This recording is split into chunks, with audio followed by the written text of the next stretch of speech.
Welcome to doctor doctor உங்கள் குடும்பங்களுக்கான big health show.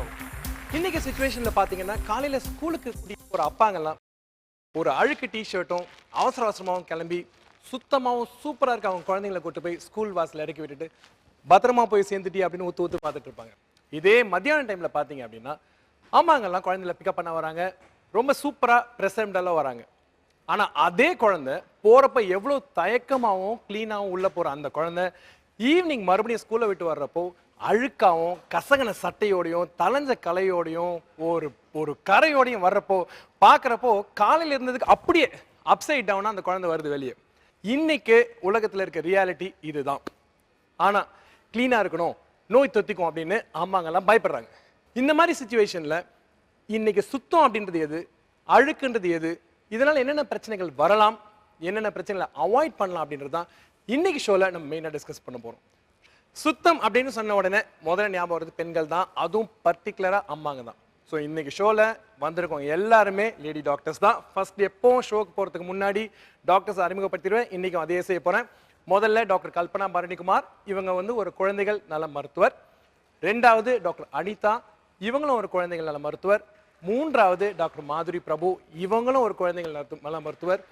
நான்காவது doctor Sheila நகுஷா, இவங்க ஒரு குடும்ப நல மருத்துவர். மற்றும் இவங்களுடைய ஸ்பெஷாலிட்டி என்னன்னு பார்த்தீங்கன்னா தொற்று நோயிலே உங்களுக்கு இன்ட்ரெஸ்ட் இருக்கு. இவங்க 4 பேர் இன்னைக்கு ஷோக்கு வெல்கம் பண்றேன். Welcome to the show. Good. Okay பசங்களா, உங்களுக்கு தான் ஃபர்ஸ்ட் क्वेश्चन.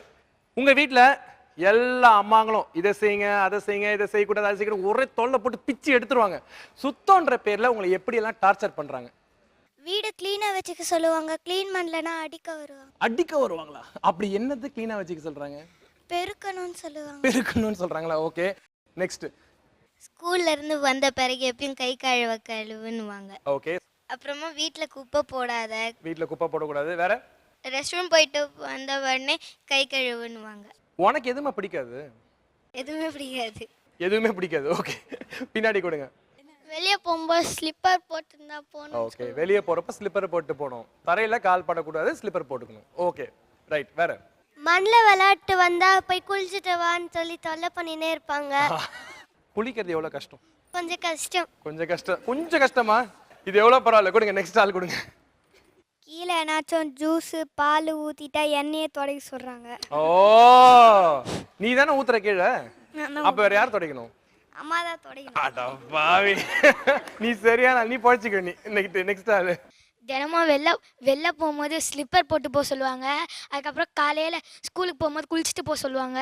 சாயந்தரம் வரும்போது மூஞ்சி கை காலெலாம் கழுவ சொல்லுவாங்க.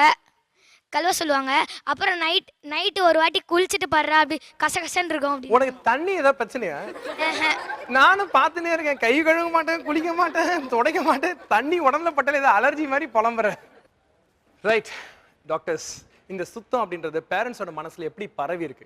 ஒரு சில பேருக்கு வந்துட்டு நான் பார்த்தது வந்து எக்ஸ்ட்ரீம்ஸில் வந்து என்ன பண்ணுறாங்கன்னா ஸ்கூலுக்கு வந்து குழந்தைங்க கையில் சானிடைசர்ஸ், ஹேண்ட் சானிடைசர்ஸ் கொடுத்து விடுறாங்க. அது வந்துட்டு ப்ராபப்ளி இஸ் அன் எக்ஸ்ட்ரீம் ஸ்டெப்புன்னு நினைப்பேன். ஏன்னா ஹேண்ட் சானிடைசர்ஸ் பொறுத்த வரைக்கும் ஒரு ரன்னிங் வாட்டரில் சோப்பு போட்டு கையை வாஷ் பண்ணிவிட்டு அதுக்கப்புறம் வேணால் ஹேண்ட் சானிடைசர் பண்ணாது. அது வந்து அழுக்கு ரிமூவ் பண்ணாது. ஸோ க்ளீன் ஹேண்ட்ஸ் மேலே அப்ளை பண்ணக்கூடியது தான் அது. ப்ராக்டிக்கலாக ஸ்கூல் என்வைரன்மெண்ட்ஸில் அந்த மாதிரி பண்ண முடியாது. அவங்களோட பிரேக்ஸே வந்துட்டு ரொம்ப ஷார்ட் டைம் பிரேக்ஸ் தான் கிடைக்கும். அத்தனை குழந்தைங்களை போய் கை சோப் போட்டு வாஷ் பண்ணிட்டு ஹேண்ட் சானிடைசர் ப்ராக்டிக்கலாக போட முடியாது. முக்கியமான விஷயம் என்னன்னு பார்த்தீங்கன்னா குழந்தைங்க கையில் விசிபிளாக தெரியக்கூடிய கண்ணுக்கு தட்படக்கூடிய அந்த அழுக்குகளை வந்து கழுவுறது தான் முக்கியமான விஷயமே தவிர ஹேண்ட் சானிடைசர் யூஸ் பண்ணுறது ப்ரையாரிட்டி இல்லை, தேவையில்லை. இன்ஃபெக்ஷனே வரக்கூடாதுன்னு நினைக்கிறாங்க. ஐ திங்க் அது வந்து தவறு. பிகாஸ் இன்ஃபெக்ஷன் குழந்தைங்களுக்கு வந்தால் தான் இம்யூனிட்டி டெவலப் ஆகும்.